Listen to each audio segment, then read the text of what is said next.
Good morning, guys. How are you?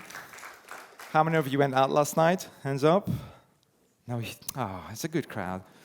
Okay, well, it's really nice to be here. Yesterday we had a stream from our CEO. I come from a company called Galaxies. Andras had a 7-minute stream, and everyone left the room, unfortunately, because there's an announcement happened outside.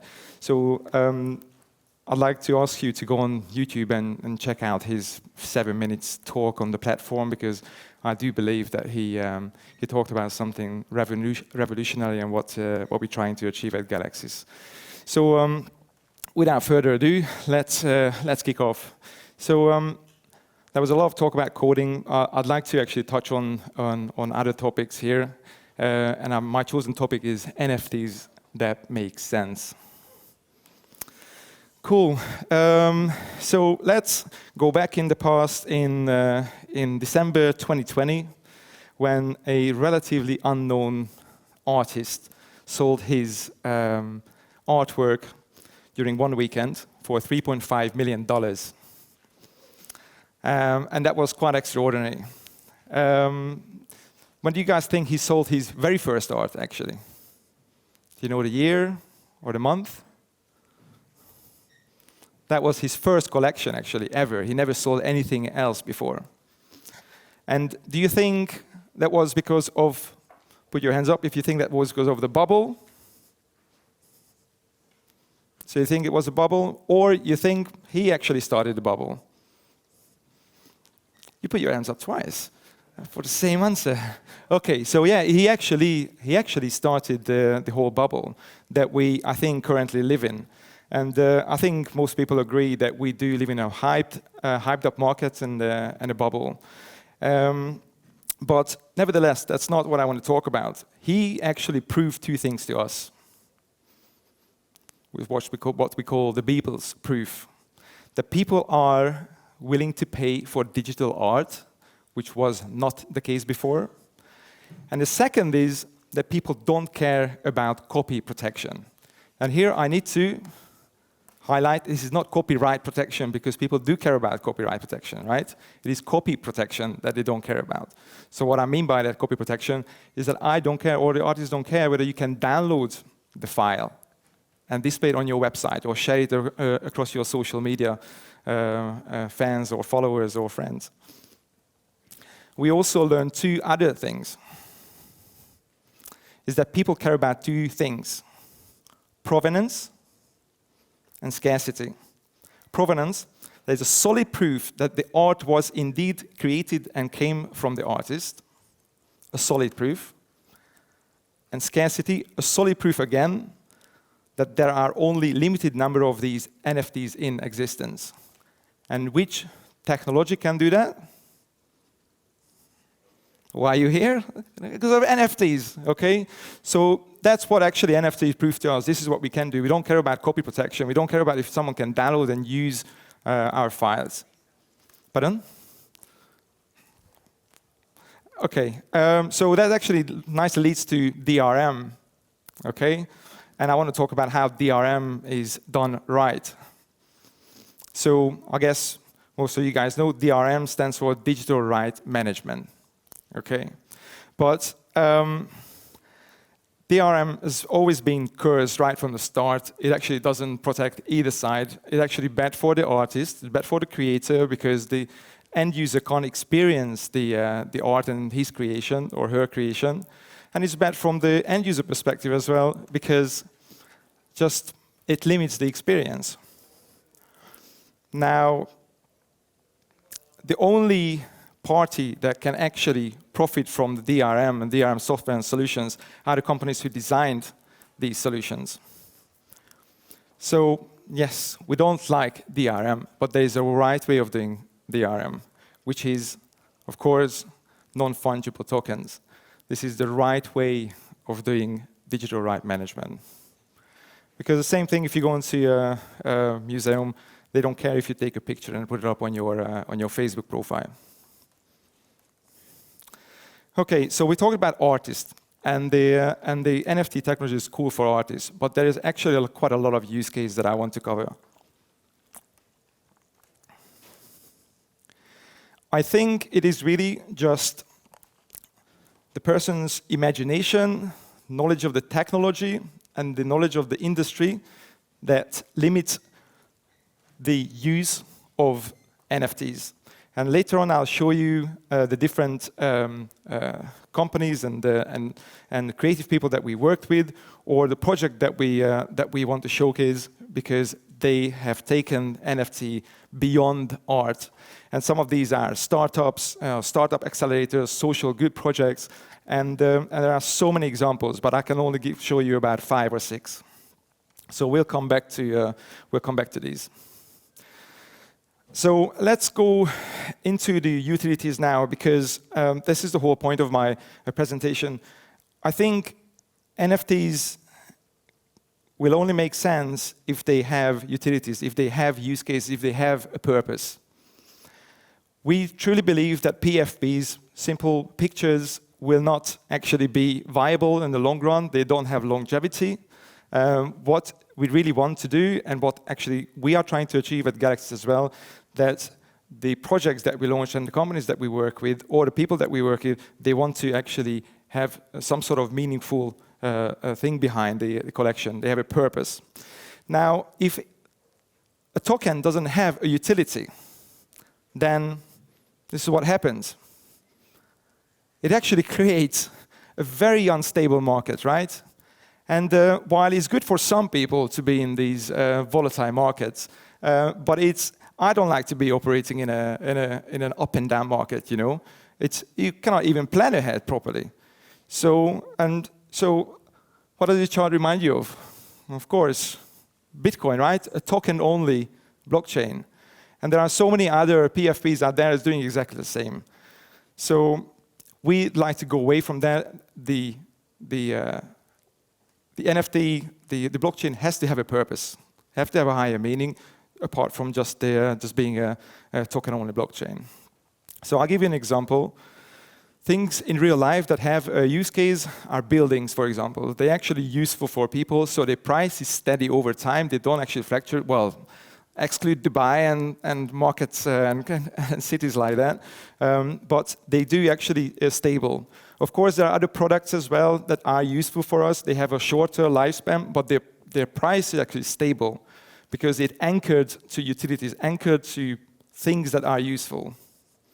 So we believe in that utilities mitigate speculation. That's why it's important to have utilities. Now, okay, I talked about utilities, but I guess you're asking, okay, well, tell me what utilities you can do and what are utilities really? So this is an example from a project that we recently launched. It's called Girls, Robots and Dragons, or grd.fan. This is the website where you can go. I'm actually demoing the card, which you will find at the bottom. You can play around with this as well.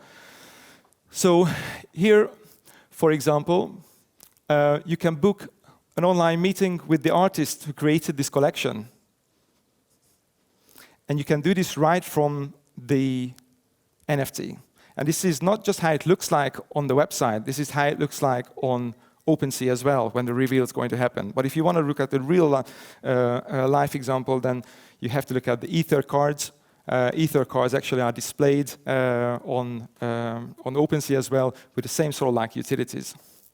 And again, utilities have to make sense to your audience. So when we launched this project, we really wanted to connect the artist with his or the artists, because there are two, with their fan base. So we added online meetings, autographs, rewards, merchandise, etc.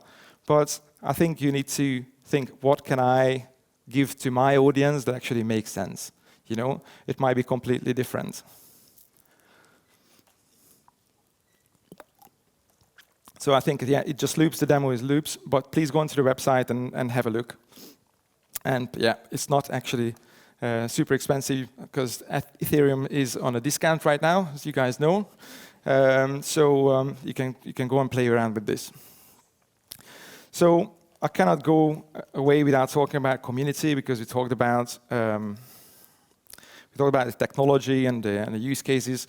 But the community and role of community is extremely important when it comes to making a project successful. I think no one can disagree with that. Without the end users, there's no success.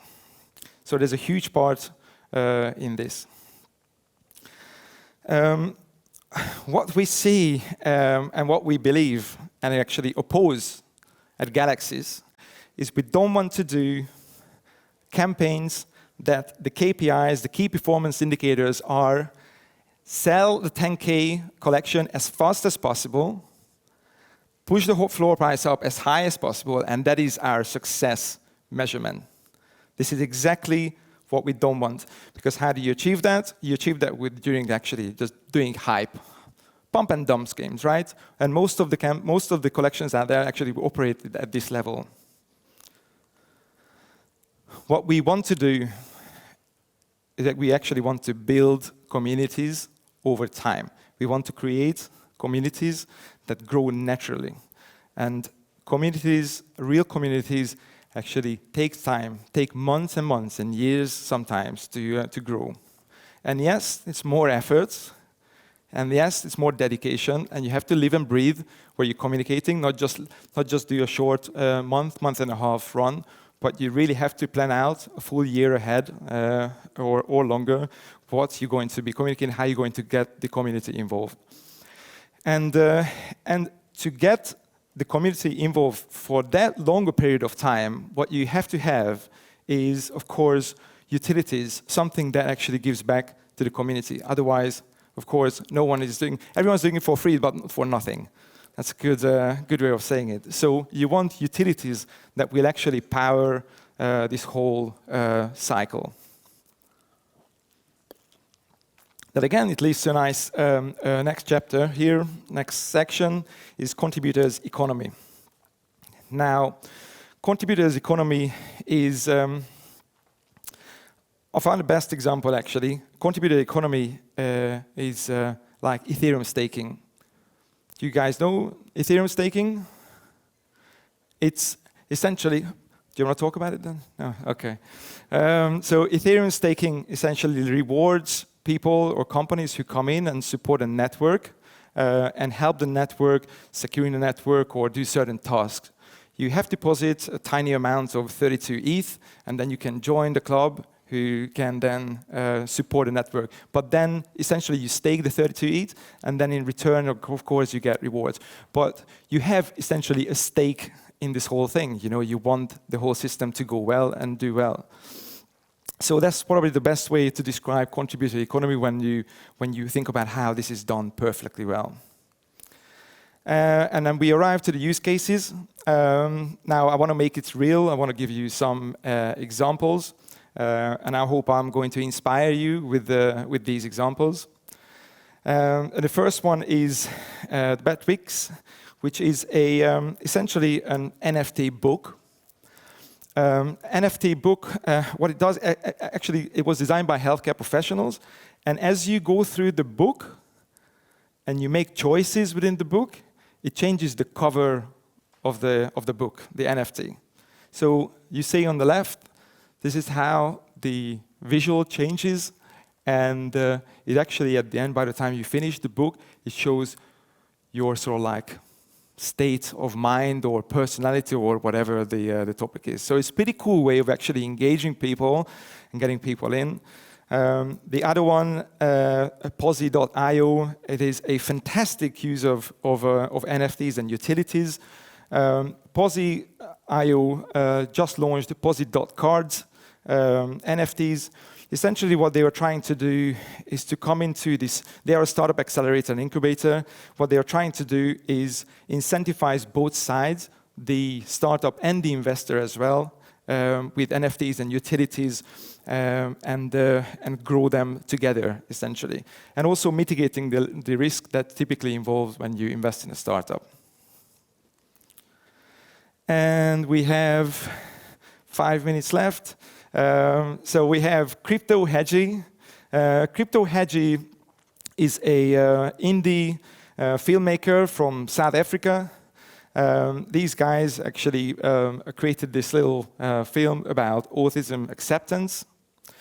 It is essentially when you buy an NFT, you have maybe an input in the creative direction of the film, or you can actually redeem props from the scene, from the movie. So pretty cool way of actually getting funded.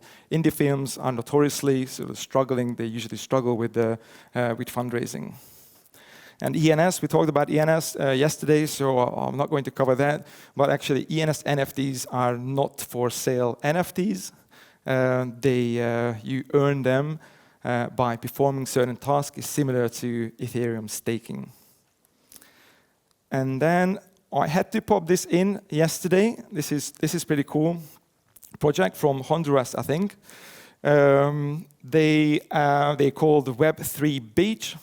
Essentially, you can see the amount of rubbish that typically gets onto their shores, because they're a tiny island and they get from the surrounding water, of course, and the countries as well. And they created these NFTs to encourage the local youth and also the travelers to get involved with beach cleanups. And what this NFT does, it actually rewards you for doing, of course, beach cleanups. You can see the amount of rubbish that these guys managed to collect.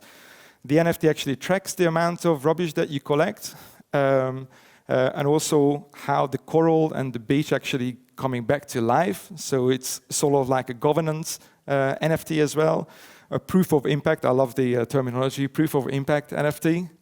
And there was another thing I didn't actually want to bring in, but maybe I just mentioned. There's also a non-transferable token, NTT, new terminology for us. So NTT, which is essentially, they also do schools. They educate people around, environmental issues and how to deal with them. So they give you an NTT as a sort of like a form of certificate. On an NTT, you can actually collect certain things that you don't want to transfer because no one wants to transfer a degree or a master's degree, what you do, right? So that's similar to that. So please check out this project. It's I think recently launched, but it's again a very innovative way of using NFTs and utilities. And then we have arrived to the end. Thanks for your attention. So Galaxis is a Web3 platform. We're actually launching 3 products here. We do truly want to make it decentralized. So a launchpad where you can come in and design your NFT and collection. A mission control where you can set up the smart contracts and utilities as well, make it dynamic. And then third one is community space, or short space. Because we do want to get away from Discord. We don't like Discord. So we have to have a safer place. But that's it. That was my personal point of view, not a company's point of view. So thank you very much.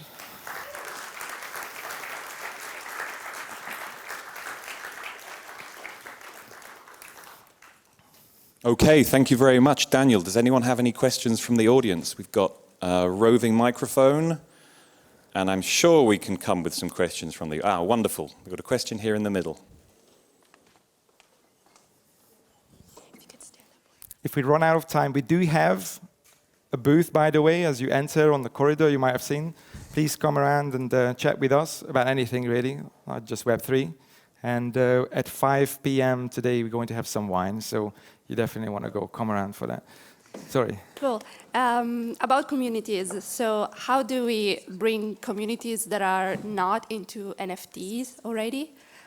People that don't know anything about NFTs. So how do we connect the two worlds? Well, one way that we try to tackle with these guys, so the Girls, Robots and Dragons collection, we launched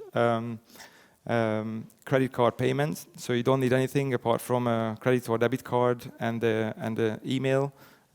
Because we knew that the audience actually were inspired by these guys in the decades ago don't actually have and probably don't want to get involved with getting cryptocurrencies first, because I understand that's a long process of getting cryptocurrency and then you have to get it. So I think technological solutions will come to help us actually get that burden out of the way, but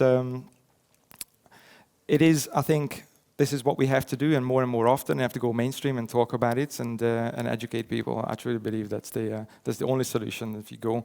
Otherwise, we just have to wait for the next generation to come and overtake the ones that are skeptical. Hi, I'm Julian. Hi, Julian. And, you're finally the right person to ask the question that is in my mind for quite some I hope time I now. can answer your question. So I'm wondering, because some ideas is on using NFTs, for example, for gaming industry are in the space for like years. And they were never made mainstream, unfortunately. And, with this all NFT bubble, I expected that we will see much more use cases around gaming industry, like, putting like your digital items on blockchain as NFTs and then trading them. And that provides both provenance and limit supply, as you named that. But I cannot see that happening, at least not at scale. So I wonder, what's the reason, in your opinion, why we are seeing all those most useless applications, and we do not see those very useful and very, very promising applications happening?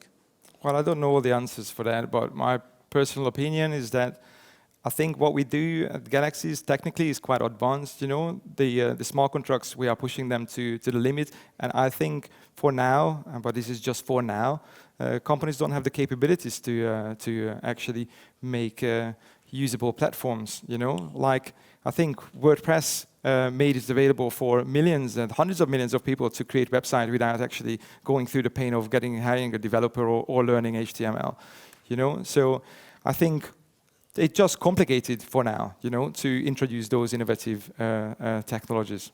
You're not convinced with my answer? This is my answer. There might be other answers, but please come to our booth and we can continue. Thanks. Okay, we still have time for more questions. Here, one in the middle. Or two in the middle. Yeah, it was interesting because you started out talking about how Beeple proves people will pay for art and they don't care about copyability. I'm not sure that it proves that, but there's a contrast between what you said about the monetary value of the NFTs and most of the examples you showed. Like the examples you showed, about half of them were kind of non-transferable certification type things. And so where's the money coming from there? Because these aren't going to be tradable. Non-transferables because that was a topic of No, my but even choice. even the ones that are certificate for doing work, right? And the ones for the Autism Society that represents that you did good. Those people aren't buying those as NFTs. They're doing good and getting a cool sticker, which people love, but it doesn't align with what you said about selling art at the beginning. Those aren't similar applications. And so I'm trying to understand the connection between the beginning, which was about selling art, and the end, which is examples that didn't I think seem... there was an evolution, which I mentioned. Okay. So from 2020 on, so there was an evolution, and now we arrived to the stage where we need to introduce utilities. And you're right, they might not be making money. It's not the whole point of actually those charities making money. It's the point of actually to get the youth involved, and get maybe funding for your project. It's not always about making money, and I don't think it should be. Okay, I think there was another question over here, but maybe that question's gone away.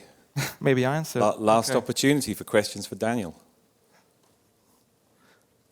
Well, thanks very much. I appreciate your attention, and please come to our booth. Thank you. Thank you very much. Thanks. Thanks.